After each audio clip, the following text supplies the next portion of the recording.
ધોરણ 10 પ્રકરણ કયું છે આપણું 5 એમાં પ્રેક્ટિસ બુકના આપણે 5.1 છે ને તેમાં ક્વેશ્ચન 4 કંઈક આ રીતે છે કે જો 3k વત્તા 3x વત્તા k આપણી 2x plus x plus 13 right આ થઈ ગયો છે ઓકે ચાલો તો હવે આ છે ને એપી એરિથમેટિક પ્રોગ્રેશન એટલે કે સમાંતર શ્રેણી છે આ શું છે સમાંતર શ્રેણીના 3 પદો છે ને 3 પદો કેવા છે એક પછી એક જે આવે ને કન્ઝિક્યુટિવ બરાબર ક્રમિક પદો છે પહેલું બીજું ત્રીજું તો આમાં તમારે k ની કિંમત શોધવાની છે તો આને હું નામ આપીશ a1 અને નામ a2 નામ આપીશ એટલે છે જ હવે આપણને ડિફરન્સ ખબર છે ડિફરન્સ એટલે શું હતું પાછલા પદમાંથી હવે આ સમાંતર શ્રેણી છે એવું એમને કહી દીધું એટલે કે આના વચ્ચે જે બાદબાકી થાય અને આના વચ્ચે જે બાદબાકી થાય તેનો જવાબ કેવો આવશે સરખો તો આવું લખી શકું કે a2 minus a1 is equal to a3 minus a2 કેવું રહેશે સરખું a2 શું છે મારી પાસે 2x plus 9 minus 3x plus k a3 શું છે મારી પાસે એ તમારા બધા પાસે બી એ જ છે મારી પાસે નથી ખાલી થયું હવે 2x પ્લસ 9 માઇનસ 3x અંદરની sign change x plus 13 minus 2x minus 9 2x માંથી 3x ગયા તો શું આવશે પ્લસ 9 માઇનસ k x માંથી 2x માઇનસ x 13 માંથી 9 ગયા તો પ્લસ હવે ટેકનિકલી તમને ખબર આ બાજુ માઇનસ એક્સ હોય ને આ બાજુ માઇનસ એક્સ હોય તો ડાયરેક્ટ એને આપણે કટ કરી શકીએ કેમ આ માઇનસ એક્સ આ બાજુ આવે તો પ્લસ એક્સ થઈ જાય ને પછી આપણે કટ કરી શકીએ બંને બાજુ પ્લસ પ્લસ હોય તો ઉડી જાય હા કેમ આ માઇનસ અહીંયા આવશે હવે જેને નથી ખ્યાલ આવતું એ સ્ટેપ બતાવે આ ડાયરેક્ટ બતાવ્યું તમને નહીં ફાવે તો બહુ ડાયરેક્ટ ના કરશો એક્ઝામમાં આપણને એક માત્ર ક્વેશ્ચન પૂછાય ગયું સમજી ગયા આ મેં ડાયરેક્ટ લોજિક યુઝ કર્યું હતું હવે માઇનસ કે ને અહીં લઈ જાઓ 4 ને અહીં લાવો બરાબર કે તો કે બરાબર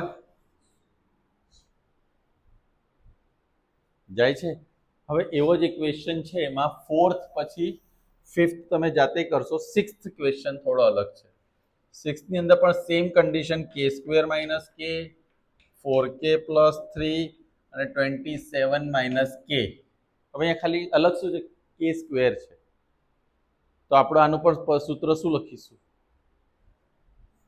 a2 માઇનસ a1 a2 કેટલા છે આપણી પાસે 4k પ્લસ 3 માઇનસ a1 કેટલા છે a3 કેટલા છે 27 minus k minus 4k plus 3 minus k square plus k 27 minus k minus 4k minus 3 હવે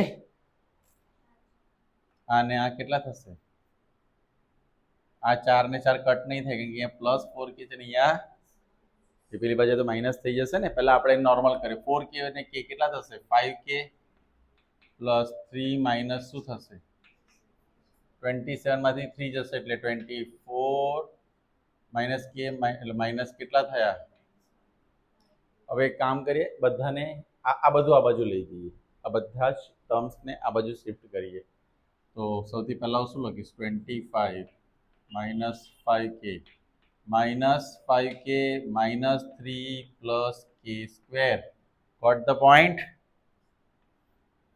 પહેલા લખીશું આપણે k સ્ક્વેર 5k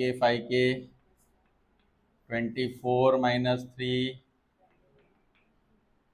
21 આવી ગયું આપણું દ્વિઘાત સમીકરણ મેં કહ્યું કે આ ક્વેશ્ચન તમારો પીછો છોડશે જહાં જાइएगा હમે પાइएगा એવો છે આ ક્વેશ્ચન 7 તાલી 21, બંને પ્લસ હોય તો બંને સાઈન માઇનસ આવે, કે સ્ક્વેર માઇનસ, એમ તો આપણે ડાયરેક્ટ લખવું જોઈએ પણ નહીં આવડે, નો પ્રોબ્લેમ. આપણે તો આન્સર સાચો આવવો જોઈએ.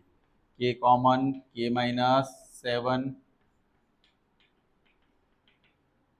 તો કે માઇનસ 7, કે માઇનસ 3 બરાબર 0. કે માઇનસ 7 બરાબર 0, કે બરાબર 3. તો આપણી પાસે કે ની કિંમત આવી ગઈ 7 and 3. ક્લિયર? ઓકે, હવે 5.1 ને પહેલાનો ચોથો, ફર્સ્ટ નો ફોર્થ. ઓકે, ચલો અમને એક ડિફિકલ્ટી હતી તેની વાત કરીએ કે 5.1 માં પ્રેક્ટિસ બુક છે, રાઈટ? પ્રેક્ટિસ બુક નો ક્વેશ્ચન 1, એમાં ફોર્થ ક્વેશ્ચન છે. 3 પ્લસ √2, 3 પ્લસ √8 and 3 પ્લસ √18. જુઓ શું કરવાનું આની અંદર. હું તમને એક સમજણ આપું છું. 8 નું શું થશે ખબર છે? 2√2. અને 18 નું શું થશે? 3√2. સર આ કઈ રીતે થયું? અમને નહીં ખબર પડી. તો √8 એટલે અંદર શું થશે? 4 2 ઝા 8 એટલે 4 દુ 8, 4 નું વર્ગમૂળ નીકળે એટલે √18, 9 2 ઝા. સમજ પડી ને? હંમેશા સર મને કેવી રીતે ખબર પડે કે આમાંથી 9 આમાંથી 4? તો આપણે કોઈ પણ આવા સ્ક્વેરમાં નંબર હોય ને, જોવાનું કે એના મલ્ટિપલ, એના જે અવયવ છે એની અંદર ક્યાં તો 1, 4, 9, 16, 25, 36, 49 આવા નંબર જો એની સાથે મલ્ટીપ્લાયમાં હોય તો એને અલગ કરો, એનું સ્ક્વેર રૂટ નીકળી જશે. આ બધા વર્ગવાળી સંખ્યા છે, પૂર્ણ વર્ગ છે. કેવી સંખ્યા છે? આગે બળે. હવે આપણે શું શોધવાનું શું છે એમાં? ડિફરન્સ અને આગલા પદ. તો ડિફરન્સ કેવી રીતે શોધીશું આપણે? a2 માઇનસ a1 એટલે 3 પ્લસ √2 માઇનસ 3. 3 3 ગયા, આન્સર શું આવ્યો? a3 minus a2. a3 શું છે? 3 પ્લસ 2√2 માઇનસ 3 પ્લસ √2. બ્રેકેટને 3 3 ગયા, 2√2 માંથી √2 ગયા તો શું આવશે? બસ, તો ડિફરન્સ કેટલો આવી ગયો? Difference √2. First, second, third, fourth 4 પદ છે. આપણે કયું પદ લેવાનું આવશે? પાંચમું. પાંચમા પદ માટે a5 બરાબર શું લઈશું? a4 plus d. a4 માં આપણે શું લઈશું? આ લઈશું 3 પ્લસ, સમજ પડે છે? એનું સાદું રૂપ આપીને, અને આ √2 છે. 3 પ્લસ આનું શું થશે? 4√2. પણ મને આન્સર તો આ સ્વરૂપે જોઈએ છે. તો જેવી રીતે 9 હતા એ બહાર આવ્યા તો શું થઈ ગયા? તો 3 અંદર જાય તો વર્ગ હોય, બહાર આવે તો વર્ગમૂળ થઈ જાય. બહાર વર્ગમૂળને, એટલે સંખ્યાને વર્ગમૂળની અંદર લઈ જાઓ તો એનું વર્ગ કરવાનું, ઉલટું કરવાનું. એટલે 4 અંદર જશે તો 16 ગુણ્યા 2. એટલે તમારો જવાબ શું હશે?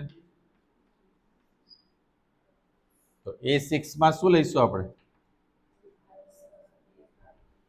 a5 plus d. તો a5 શું આવશે આપણું? આ લઈશું, આ લેવાનું, રાઈટ? કારણ કે તમારે એડ કરવાનું છે. પછી આ લઈ લેશું તો પાછા બેસી રહેશું કે અબ ક્યાં કરે ક્યાં ના કરે, ये कैसी मुश्किल है. 5√2. 5 અંદર જશે, 25 into 2 that is √50. 7 તમે જાતે સુધી કાઢશો. ક્લિયર થયું? તમને આ તો આવડી ગયું હશે કે આ નહીં આવડેલું? ઓકે, હવે તમને 5.1 માં કોઈ પ્રશ્ન નથી ને? ક્લિયર થઈ ગયું બધાનું? કાલે પણ આ જ પ્રશ્ન પૂછવાનો હતો. અચ્છા, બીજા કોઈ ક્લાસમાં ડિફિકલ્ટ, મને આખા દિવસમાં એટલે ડિફિકલ્ટી પૂછી યાદ નથી. નો પ્રોબ્લેમ. આમાં ચેપ્ટર 5 આપણે ટેક્સ્ટ બુકમાંથી ઓલમોસ્ટ બધું પૂરું કર્યું હતું, એમાં રાઈટ? તો આજે આપણે પ્રેક્ટિસ બુકની ખાલી જગ્યાઓ સ્ટાર્ટ કરવાની છે એવું કંઈક વાત કરી હતી. પણ સૌથી પહેલાં તમારે આ લખી લેવું પડશે. તમે આ લખી લો, પછી આપણે પ્રશ્ન 5 ચાલુ કરીશું.